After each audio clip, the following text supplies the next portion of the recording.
पूर्ण तळागाळातले प्रश्न सुटत आहेत. अजून एक थोडासा प्रश्न आहे की संगमनगरच्या मेडिकल कॉलेजच्या चौकातच एक मागच्या वेळेस लिकेज काढण्यात होतं, तिथं देखील असाच एक प्रश्न आहे की तिथं कॉन्क्रिटीकरण झालेलं नाही, तो पॅच तसाच आहे. त्याबद्दल काय सांगा? त्याबाबत सुद्धा मी साहेबांशी मगाशी बोलताना बोललो, अमित वाघमारे साहेबांशी.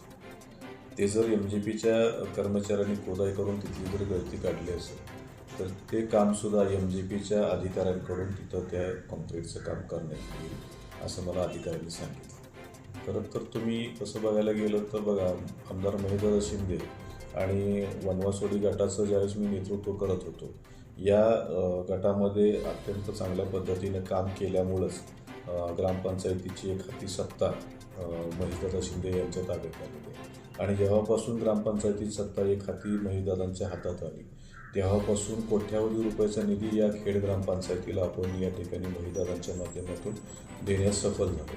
खरं सांगायचं जर म्हटलं तर खेड हे पूर्वीचं खेडच होतं आणि आत्ता हे खेडचं बदललेलं रूप आपण बघताय की या खेडमध्ये तसं बघायला गेलं तर आमदार महेशदादा शिंदे यांचं एक वेगळ्या पद्धतीचं विजन आहे. म्हणजे खेड हे जास्तीची लोकसंख्या असलेली ग्रामपंचायत आणि या खेडला भविष्य काळामध्ये नगरपंचायत करण्याचा मानस सन्माननीय आमदार महेशदादा शिंदे यांचा आहे.